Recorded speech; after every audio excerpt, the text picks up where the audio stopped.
Assalamualaikum warahmatullahi wabarakatuh. Good morning, my student in academic writing course.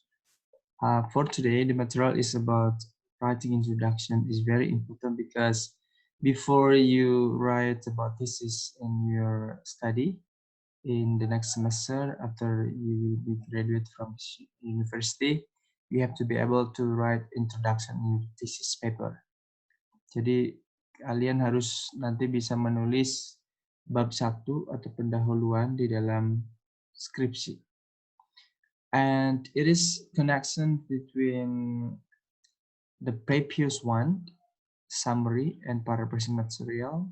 Ada hubungannya dengan materi sebelumnya, tentang paraphrase, summarizing, and voice. Yeah. The most three important material that you have to master before. Yeah. Ini nanti kita gabungkan bagaimana paraphrasing, summarizing, dan voice diintegrasikan di dalam sesi pendahuluan, menulis bab 1. Okay. So, what is included in the introduction session? Ada apa saja sih di dalam bab 1 pendahuluan? Kita harus membedah di dalam bab 1, di dalam pendahuluan, itu kita temukan kalimat yang menunjukkan temuan riset. Ya. Jadi ada satu kalimat yang menunjukkan temuan riset. Entah itu riset terbaru atau riset yang sudah lama. Let me give you example later on. Kemudian kedua, ada expert opinion. Ada pendapat ahli. Jadi ahli ini berpendapat, biasanya kita bisa melihat kalimat-kalimat mana yang itu merupakan pendapat ahli atau bukan. Oke. Lalu di dalam pendahuluan, we can also see the facts. Ya. Jadi ada fakta. Misalnya fakta bahwa guru-guru sekarang menggunakan mobile learning, computer learning karena masa pandemi. That's for example. Fakta ya. Kemudian common knowledge. Common knowledge ini pengetahuan umum. Kita bisa melihat satu-satu contoh dari kalimat seperti apa.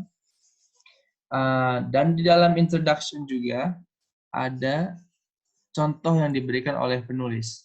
Example. Biasanya kalimat ini selalu diawali oleh kalimat for example, for instance, as an example.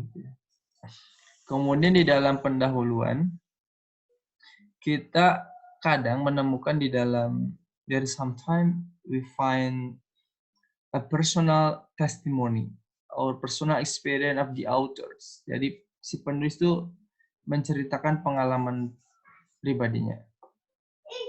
Personal experience testimony. Oke, kita akan mulai melihat, membedah salah satu jurnal yang bisa kita lihat. Ya.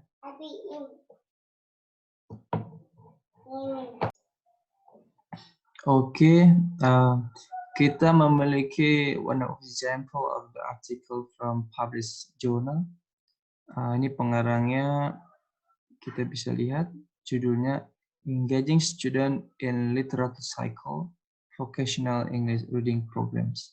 Ya. Jadi ini adalah jurnal yang bisa kita lihat. Jadi penulisan di dalam skripsi itu komponen introduction-nya bisa kita meniru introduction yang ada di dalam artikel jurnal. Nah, ini judulnya seperti ini, Engaging Students in Literature Cycles, Vocational English Reading Programs. Kita akan melihat komponen apa saja yang terdapat di dalam ini. Ini tidak harus ada semua, but at least one of them is obligation. For example, ini wajib nih. Ini wajib ada biasanya. Kemudian ini juga wajib. Kemudian ini kalau ada, tidak harus ada. Ini ada. Kemudian ini juga ya, tidak harus ada. Dan ini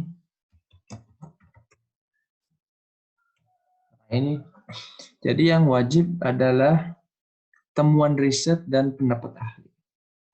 Ini berkaitan dengan voice. Ya. Jadi kedua ini berkaitan dengan voice. Kita akan lihat. Coba dilihat dan dibaca di dalam introduction. Oke. Di dalam introduction, coba di pause dulu itunya videonya. Nah, ini.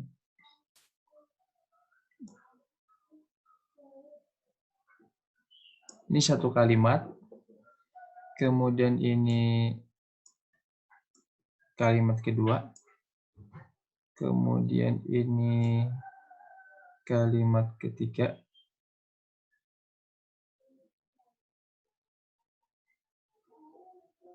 Ya, ini kalimat ketiga. Oke. Sudah dibaca. Kemudian ini kalimat berikutnya. Kemudian ini kalimat berikutnya. Kemudian ini kalimat berikutnya sampai sini. Sudah dibaca. Kemudian ini kalimat berikutnya sampai sini. Dan ini kalimat terakhir. Lalu ada lanjutannya di sini. Sampai sini. Nah. Oke. Sekarang kita akan lihat. Kita akan bedah satu-satu. Apakah semua komponen di sini ada atau salah satunya tidak ada. Oke ya. Kalau kita lihat.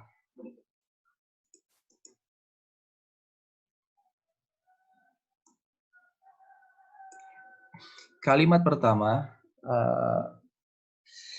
In the context of Indonesia English language pedagogy, particularly in vocational secondary school, most of the English teachers adopt reading comprehension or intensive reading program. Jadi dalam konteks pendidikan bahasa Inggris di Indonesia, khususnya di sekolah kejuruan, itu banyak guru-guru mengadopsi atau mengajarnya menggunakan pendekatan reading comprehension atau intensive reading. Jadi kalau ada guru di Indonesia, itu biasanya mereka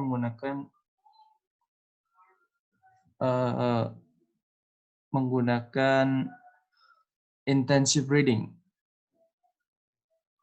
teknik dan metodenya. Kebanyakan, most of the English teachers. Nah, ini kita kategorikan sebagai fact, ya, sebagai fakta yang terjadi dan kenyataannya, fact present. Ya. Kemudian di kalimat kedua kita bisa melihat, coba kelihatan tidak ini? I have witnessed the fact that intensive reading classes commonly take the form of rigid question answer exercise. Ya, saya mengalami, saya melihat fakta bahwa kelas membaca umumnya itu hanya melatih pertanyaan dengan jawaban question answer exercise. Hanya latihan menjawab, membaca. Ada teks, latihan menjawab, membaca, menjawab, bertanya, menjawab, bertanya, menjawab. Latihan ini, this exercise are a way to ensure that students have understood particular teacher assigned a textbook oriented reading text. Ya. Latihan-latihan ini untuk mencoba melihat siswa itu paham tidak terhadap teks yang diberikan. In this mundane exercise, the student are asked to respond to question following text without any dialogue discussion. Nah, jadi di dalam guru mengajar membaca, terkadang tidak ada proses dialog. Hanya si siswa diminta untuk menjawab pertanyaan yang ada di dalam teks. Tidak ada proses dialog antara between the teacher and student. Itu kita sebut dengan kalimat personal experience.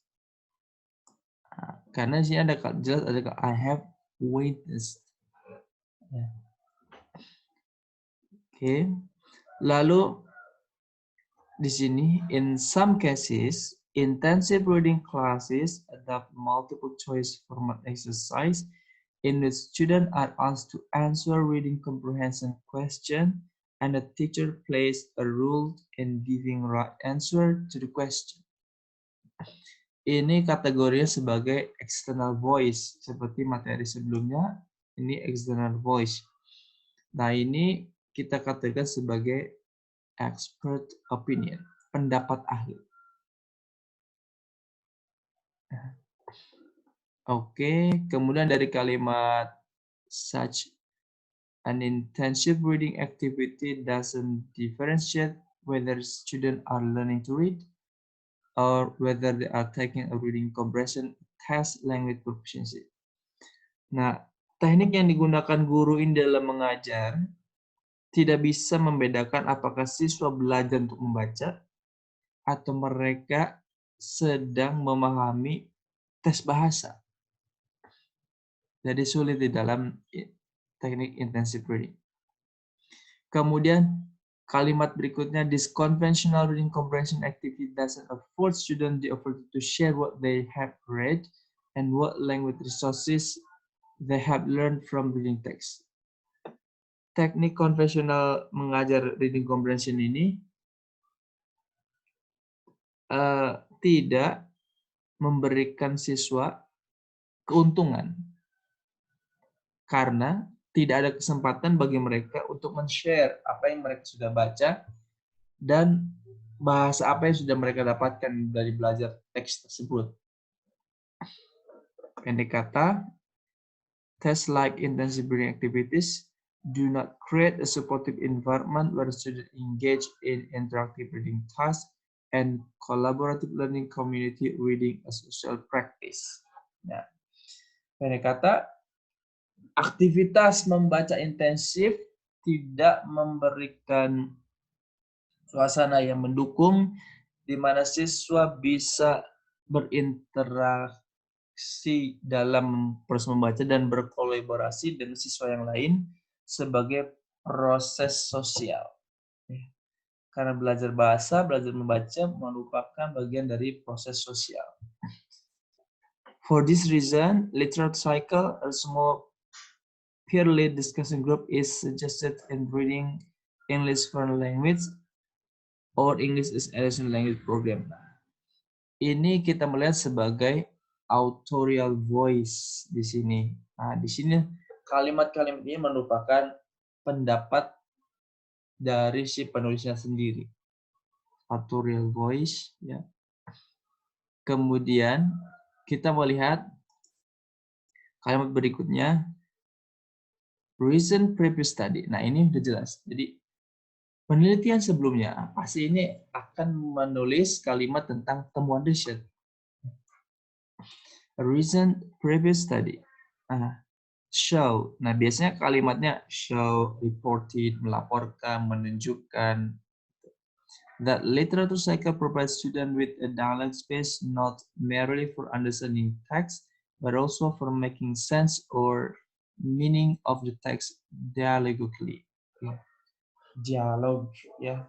Kemudian ini kita bisa melihat bahwa temuan riset sebelumnya yang dilakukan oleh Rowland and Barth, Shelton Strong, 2012, 2003, 2013 ya, menunjukkan bahwa literatur cycle, jadi membaca secara siklus membaca literatur, menyediakan siswa dengan ruang dialog. Tidak hanya memahami teks, tapi juga bagaimana berdialog dengan teks secara makna. Nah, kemudian ini disebut dengan research finding. So, literature cycle have been well understood in the in the Elson text. Nah, meskipun studi tentang literatur cycle telah banyak dikaji atau dipahami oleh para ilmuwan, ya, di dalam konteks pembelajaran bahasa Inggris sebagai bahasa kedua, tapi implementation of this instructional method in EFL context remains underexplored. Sudah banyak kajian, tapi implementasinya masih belum banyak dieksplorasi. Nah, kalimat yang bernada negatif ini menunjukkan sebagai gap di dalam riset. Jadi ada ruang yang masih kosong, ada celah yang masih kosong, itu menunjukkan riset. Maka kalau menulis riset, itu tidak mungkin menulis sesuatu yang baru. Tapi menulis riset adalah meneruskan apa yang sudah dilakukan orang lain, lalu mencari celah apa yang belum dikaji. Baru itu riset. Oke. Nah, kita akan membedah satu-satu ya. Jadi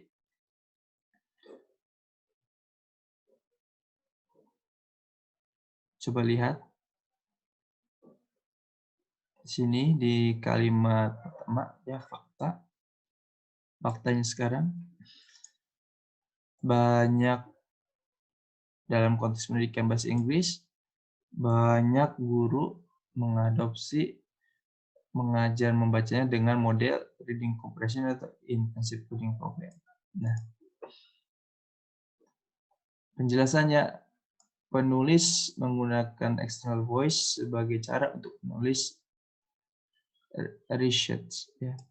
Kalimat ini menunjukkan bahwa ada data yang ditemukan oleh penulis. Guru menggunakan intensive reading, teknik intensive reading ketika mereka mengajar siswa daripada mengajar ini rather than other approach or strategi. Itu namanya fakta. Kemudian expert opinion, ini pendapat ahli, dia menggunakan external voice karena ini di belakang labelingnya. Dalam beberapa kasus, kelas intensive reading hanya mengadopsi pilihan ganda, format pilihan ganda yang menanyakan pertanyaan yang ada dalam teks. Lalu si guru berperan sebagai pemberi jawaban benar atau tidak. Oke. Kemudian authorial voice. Nah, ini pendapat si penulis. Authorial voice. Kemudian temuannya, research finding apa? Recent previous study shall menunjukkan. Nah, kalimat ini bisa menunjukkan, kita bisa ganti dengan melaporkan, kita bisa revealed ya. Ini banyak pilihan-pilihan kata. Ini sebagai ciri dari temuan riset. Kemudian apa yang belum dikaji? Nah, belum dikaji dalam riset itu disebut dengan research gap. Sudah banyak dilakukan di dalam para scholar, para ilmuwan tentang literatur cycle, tapi implementasinya di dalam metode masih belum banyak dieksplorasi. Nah, ini gap. Jadi riset itu harus dimulai dari gap. Bukan mencoba sesuatu yang baru. Maka ketika Anda menulis skripsi nanti, minimal Anda membaca 10 jurnal internasional dan 3 buku internasional. Baru Anda bisa menentukan saya mau mulai riset dari mana. Nah, oke, selanjutnya silakan untuk bisa mengerjakan tugas yang ada saya upload di Schoology. Assalamualaikum warahmatullahi wabarakatuh.